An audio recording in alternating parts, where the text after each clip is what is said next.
Welcome to Spotlight. I'm your host, Amitha. Join us weekly to get inspired by guests and their success stories.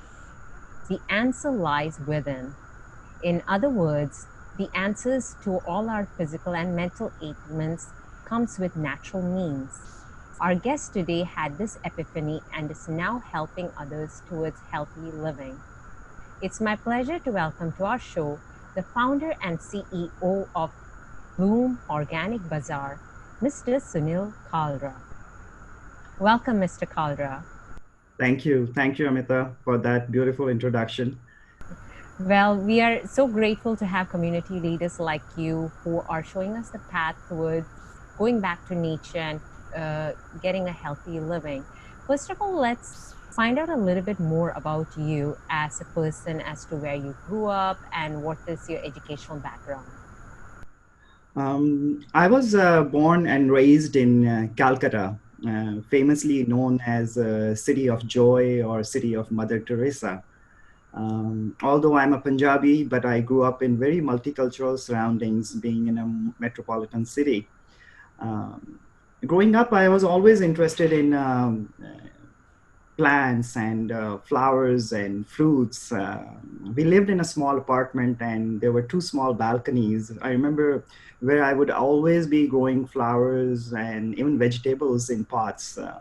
The joy of putting seed into dirt and then see it growing to bear flowers and fruits always fascinated me. My education, though, was being coming from a business background. I studied business and always been in different businesses all my life. But that was plants always fascinated me and gave me a great satisfaction and pleasure. Nice. I mean, you have painted the picture so well. I can really visualize it back in the city of joy where you grew up. So it's very interesting, though your background in terms of education was in business. So it's interesting how you have now combined the two together, your passion and your educational background. But what brought you all the way to Canada? I would say destiny. In reality, actually, I never planned or wanted to go out of India. I was very happy in what I was doing. After finishing my graduation, I got into real estate business in Delhi, and I was doing fairly well. In the meantime, my best friend got married to a girl in Canada, and he moved here. And those were the times of arranged marriages. So he introduced me to his beautiful sister-in-law, to which I couldn't say no, and got married and landed up here within few months. No plans. Amazing. That is truly destiny. But I guess it was meant to be for us as well in this Canadian style that you're here now promoting healthy living. Before you turn to your current business, what has been your professional path like in Canada? I've always been an entrepreneur, never liked to work for anyone. I rather spend 80 hours a week working for myself than 40 for someone else. I had some successful businesses, but I have failed more times than I would like to admit. And I'm not talking about small failures here. I'm talking about the kind of failures that rock your world, completely altering the landscape of your relationships, finances, and mental well being. I can't say that I particularly enjoy failing, but it's through failure that we learn the greatest lessons that life could teach us. So yeah, I've been always an entrepreneur, some successful businesses, some failed businesses, and yeah, that's have brought me where I am. Well, it is amazing that you've shared that with us because a lot of people who move here as immigrants kind of come to this land of opportunity and sometimes are disheartened that they cannot set up a successful career or a business right away. So you have shared that with us, like you're doing so well right now, well known within the community, doing well in your business. But you have shared that it's not an easy path, but you keep going at it. If I had to ask you one challenge that you could think about that was the most, challenging to you, what would that be in terms of setting up here in Canada? It's the total cultural change, language barriers, and so many other like coming from a different environment. And when I came here about 30 years ago, there were not many people here like who could. There were not many people from India who could relate to or who could guide you. So I think that the biggest challenge was to understand that. Also accepting that this is the land of opportunity, as you said, accepting that and realizing that and then working on it was very difficult for me. I actually moved back after living here 5 years and two children, and I couldn't settle here. I wanted to go back and stay with my family. And I think that made me, when once I was there, I realized that the difference between two countries, and that brought me back after living there for a year. um, I think the initial adjustments were the challenge. Okay, that's fair enough. That is very natural when one moves from one country to another. But this is great, the information that you're sharing with us. But in the end, you figured out this is where you want to be. This is home now. This is home now for you. So yeah, there's always pros and cons, and you have to figure out what's best for you. And that's great, Mr. Kalra, that you are now here amongst us. Canada is home for you, and you're doing so well with Bloom Organic Bazaar. So we want to find out how that came into being and what's happening with you helping others towards healthy living. But before that, it's time for a short break.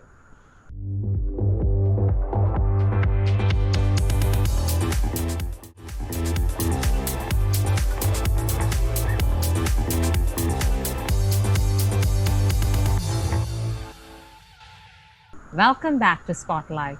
We are talking to the founder and CEO of Bloom Organic Bazaar, Mr. Sunil Kalra. So, Mr. Kalra, it's great to understand where you have come from. Always, like you said, been an entrepreneur, always having connected with nature. But now tell us more about the Bloom Organic Bazaar. When and how did it come into being? Amita, I lived most of my life blissfully and unaware of what I was putting into my body. I know it's not anyone's fault. We all lead a certain lifestyle that comes to us automatically. Sometimes our parents have decided the choices that we make in our lives. Other times it's a learned behavior. Due to hectic lifestyle and bad eating habits, I started experiencing certain digestive issues in my mid 30s. Doctors couldn't give me a satisfactory diagnosis or treatment, and kind of said that you have to learn to live with it. I was frustrated, and then I started searching for alternatives. I love reading, so I started reading about health and wellness and Ayurveda. Ayurveda gives us extensive instructions on the real value of food. It also shows how a careful diet in tune with nature can be a powerful healing therapy. I started changing my diet. Initially, I admit that it was disappointing at the lack of instant results. We all want that one pill, magic pill to make us well.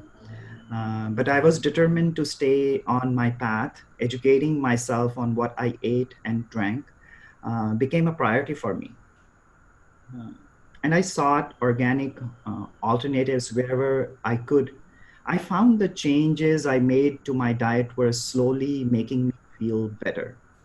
And as I embraced my new faith, I also found that many items, products, food items that will go to make a regular Indian meal were hard to come in organic or not available at all.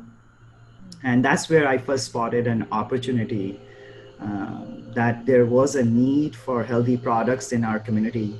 And that's where the idea of Bloom Organic Bazaar started. Amazing. You kind of drew from your own life in terms of what you were going through and kind of educated yourself when it if you could say like Western medicine kind of failed you, and then you had to turn towards natural ways towards healing. Correct. So since then, since you've done your research and since you have experienced it yourself, what do you think some of the obstacles are in today's world that prevents a person towards healthy living? Amita, I believe the biggest barrier is the mindset. Mm, If you're convinced that you want to live a healthy lifestyle, then nothing can distract you. Health means everything. If you're healthy, it makes you happy and resilient. Our body is designed to be healthy. Body wants to repair damage and heal. Uh, One mindset barrier that I always come across is thinking that healthy living is expensive. But mm, in reality, healthy living is not expensive. It's cheaper. Unhealthy living is actually expensive. All the unhealthy food, chips, pizza, ice creams are more expensive than an organic homemade meal.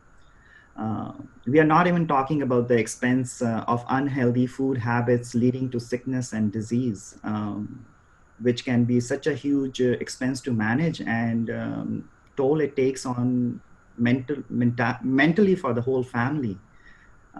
We are not even talking about that. In my business, I come across many people who are suffering with serious diseases, and now when I talk to them, they say that if they could go back in time and change anything, it will be their food and lifestyle. But sometimes it is too late to do that. mhm, The second mindset barrier is thinking that healthy living is boring. mm. Um, but in fact, healthy living gives you more mental clarity to have real fun and gives you more power to work smarter and intelligently.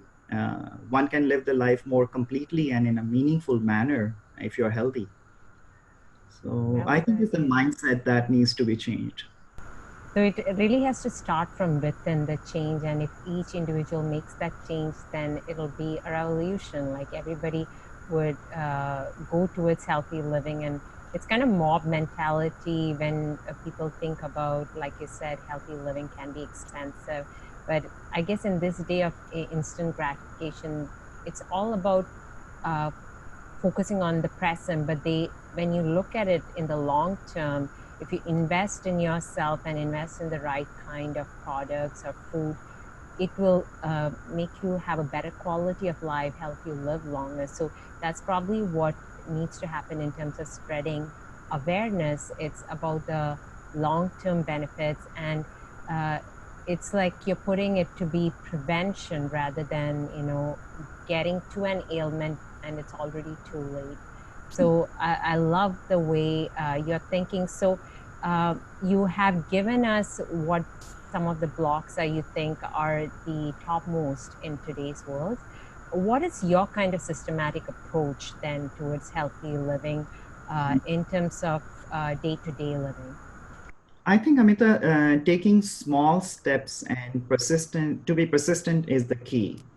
Um, for example, if you suddenly wake up one day and run for 5 kilometers, you won't be able to sustain that if you have never worked out in your life. So start making small changes. Be more mindful and aware of what you're eating. What is the right time to eat? What is the quality of the food that you're eating? Where it's coming from? And slowly you will start noticing the results, and it will motivate to make you more changes. So small changes, and the key is to keep on doing that small changes. As I said, not expecting overnight results. That has worked for me, and I have seen it has worked for many other people. Well said. So it's about your lifestyle, the practices that you put into place on a day-to-day basis. And we've heard from you about the food that you intake is important. What about what do you have to say for the different supplements that are out there, probably for people who are busy sometimes and they forget to get into that routine about healthy living or don't have time? for healthy eating? Supplements are good. I myself take a few supplements, but supplements are not a way out of a bad diet.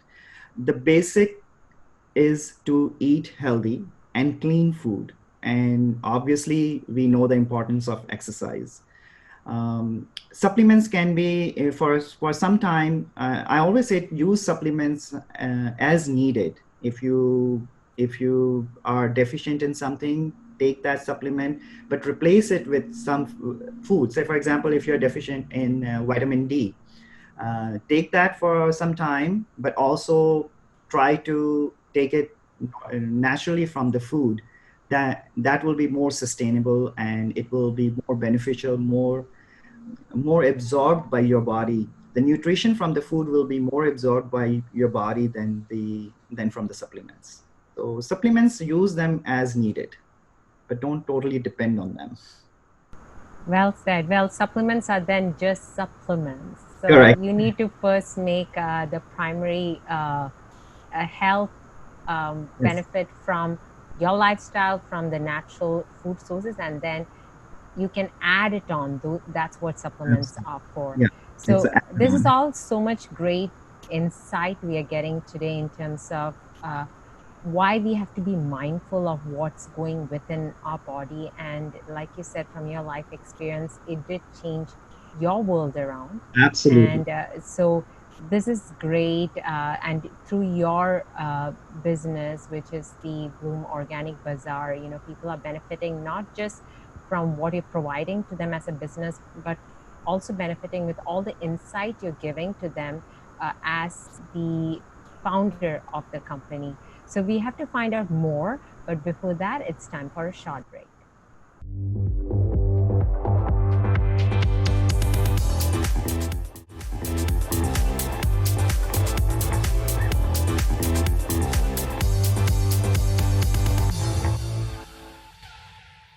Welcome back to Spotlight. Today we are getting inspired by the founder and CEO of Bloom Organic Bazaar, Mr. Sunil Kalra. So it's been a great conversation with you today, Mr. Kalra, as to how we really have to become aware of what goes into our body and what we practice on a day-to-day basis.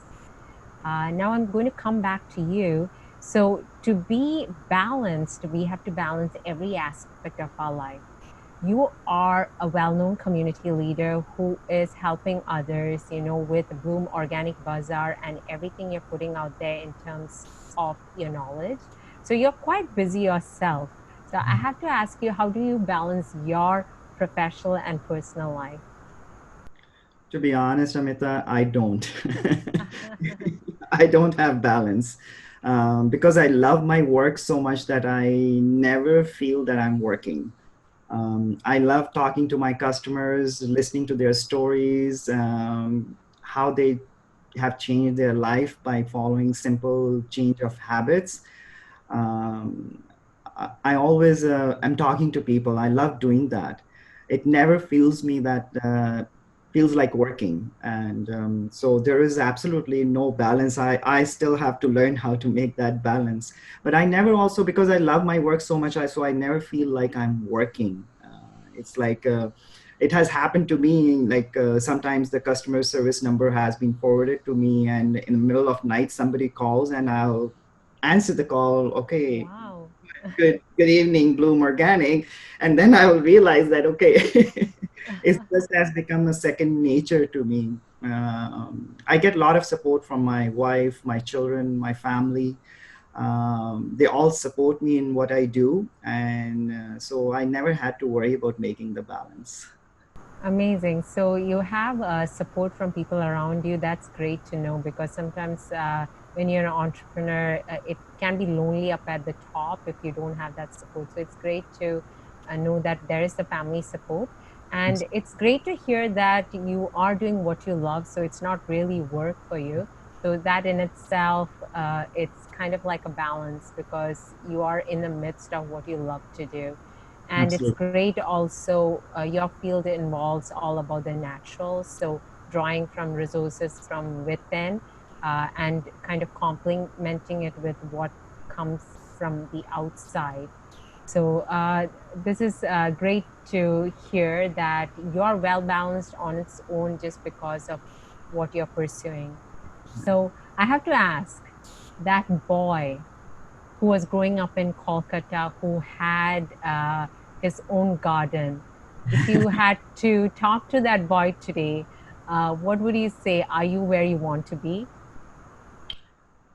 I think whatever has happened in my life had happened for a reason. And so I won't change anything. I am happy where I am.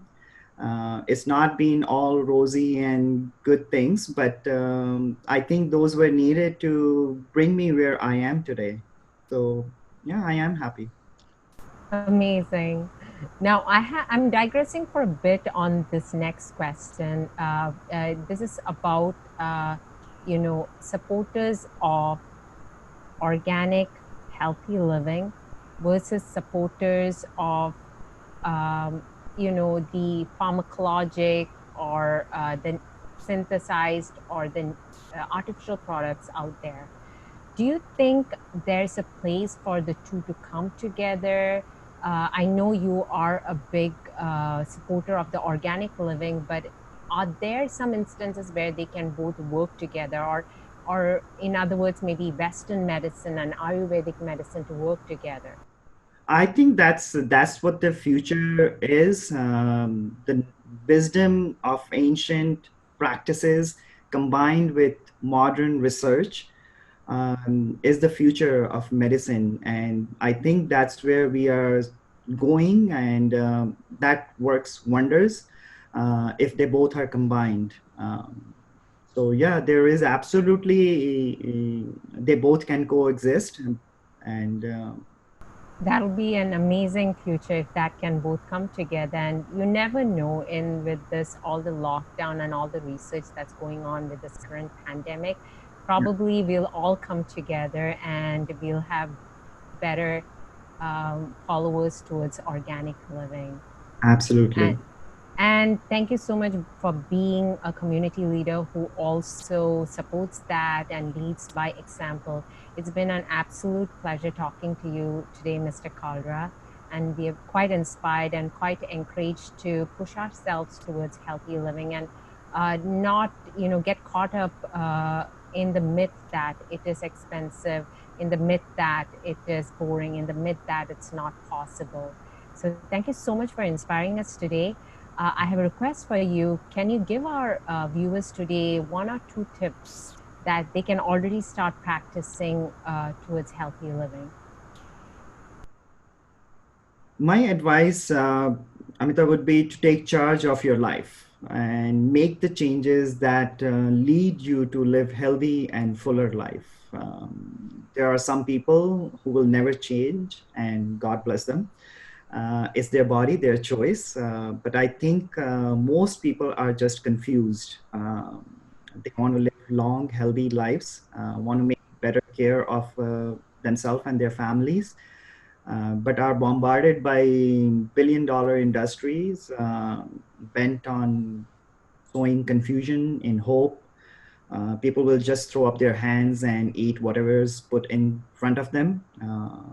But the good news is that we have tremendous power over health, destiny, and longevity.